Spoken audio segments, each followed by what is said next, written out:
Bonjour, je m'appelle Fatoumata Kébé et je suis l'autrice du livre El Libro de la Luna.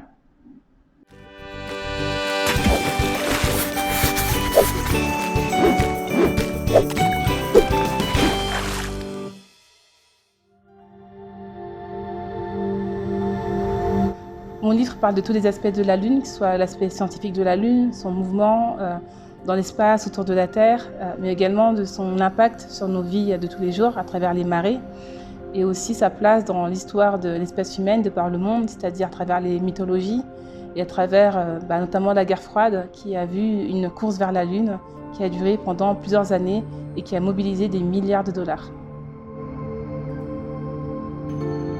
À partir du moment où j'ai découvert ma vocation pour l'astronomie, j'ai commencé à chercher autour de moi comment je pouvais faire pour travailler dans ce domaine-là.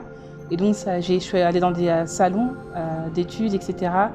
J'ai continué à lire des livres, à regarder des documentaires sur l'astronomie. Et avec le temps, j'ai eu plus d'informations. J'ai compris qu'il fallait que j'ai un bac scientifique en France. Puis je suis allée à l'université où ma passion pour l'astronomie s'est affinée, parce que je me suis rendu compte qu'il y avait tellement de domaines, de sujets sur lesquels je pouvais travailler. Et aujourd'hui, donc, je suis arrivée à être entre les nébuleuses planétaires, donc un sujet purement astronomique, et les débris spatiaux, qui sont un sujet plutôt d'environnement spatial. Et la symbolique, c'est à préserver l'environnement autour de la Terre.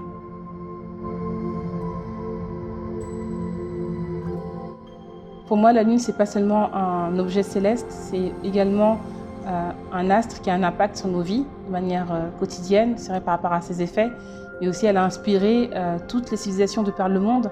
Et c'est pour ça que je trouvais ça intéressant de présenter par exemple des mythologies qui viennent du Japon, qui viennent d'Amérique du Sud, d'Afrique, du monde entier, pour montrer qu'on a tous un lien avec la Lune, on a tous eu une certaine manière de donner à la Lune une empreinte dans nos vies quotidiennes.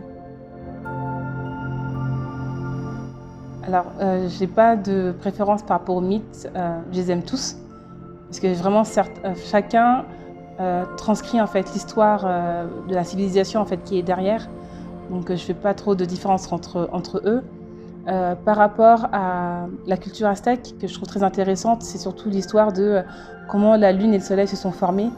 Il fut un temps sur Terre où il n'y avait pas de lumière, et donc les dieux se sont rassemblés pour trouver une solution pour que la Terre soit éclairée. Et de là est venue l'idée qu'il fallait que l'un des leurs se sacrifie en se jetant dans une mer de feu, et que comme ça, il allait devenir une source de lumière pour la Terre. Et au final, ce sont deux dieux qui vont être choisis, entre guillemets.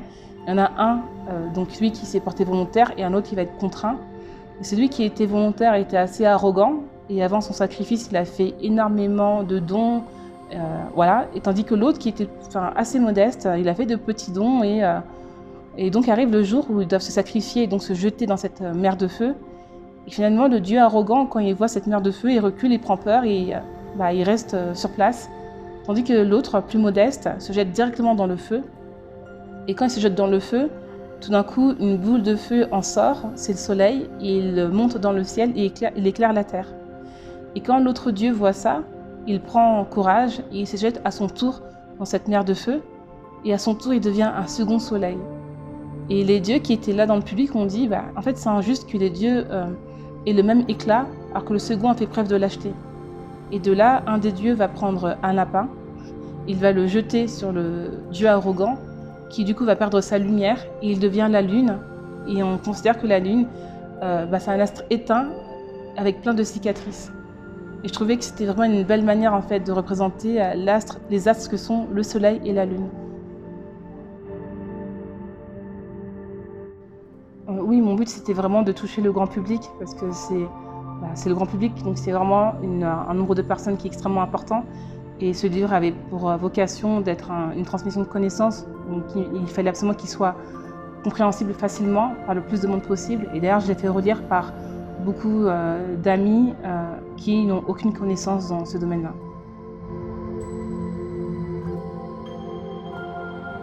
Pour les plus jeunes, c'est une autre problématique, parce qu'en fait, là, c'est une question tout simplement de leur apporter la science de l'astronomie et du spatial. Parce qu'en fait, elle n'était même pas présente dans leur quotidien. Donc c'était déjà leur emmener, leur faire découvrir, et si possible, qu'ils aient un intérêt pour ces sciences-là, en fait. Mais la première étape avec les jeunes, c'était la découverte de ces sciences.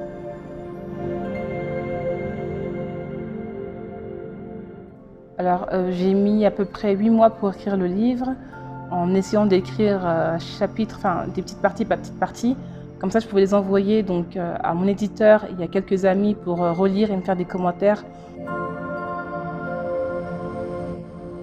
Les femmes n'ont pas un rôle particulier dans la science, c'est juste qu'en fait, que leur présence est normale dans la science. C'est juste ça en fait, c'est de normaliser que la science, elle est pour tout le monde en fait, pas pour un type spécifique de personnes. Alors, c'est important de parler des débris spatiaux parce que ça prouve que l'être humain, peu importe où il va, même dans l'espace, il laisse une trace de son passage. Et aussi parce que plus le temps passe et plus le nombre de débris augmente, plus le risque de collision entre satellites augmente. Et aussi parce que notre atmosphère fait quelque chose qu'elle ne faisait pas il y a même pas 100 ans. C'est-à-dire que maintenant l'atmosphère, elle brûle des objets artificiels qui veulent rentrer sur Terre. Et donc ça a un impact sur cette fine couche de gaz qui nous protège de beaucoup de choses, puisque l'espace est hostile à la vie. Et donc c'est pour tous ces sujets-là en fait qui me paraît important qu'on parle encore et toujours plus des débris spatiaux, jusqu'à ce qu'on ait un cadre juridique efficace et aussi des méthodes de nettoyage de l'espace. Je trouve que la Lune est un astre qui est très beau et je suis sûre que depuis la Lune, la vue de l'espace doit être magnifique. Donc c'est pour ça que j'aimerais y aller un jour. Au début, quand j'ai commencé à écrire le livre était très très scientifique. Et du coup, j'ai un ami qui m'a dit, mais en fait, t'es pas en train de rédiger ta thèse, t'es en train de rédiger un livre pour le grand public. Et là, je dis, ah oui, c'est vrai. Et donc, j'ai repris ma liste de mots-clés. Il faut que je m'assure que mon livre reste riche en sujets scientifiques comme non scientifiques et que je pense de manière permanente au grand public et non pas à mes collègues scientifiques. Le message que j'aimerais que le grand public garde du livre, c'est surtout de se dire la connaissance scientifique est accessible à condition qu'elle soit écrite comme il se doit et que c'est possible pour eux de comprendre ce qui se passe en fait d'un point de vue scientifique, qu'ils ne s'excluent pas d'eux-mêmes en fait de ce type de connaissances. Busquen el libro de la luna en las librerías y en digital.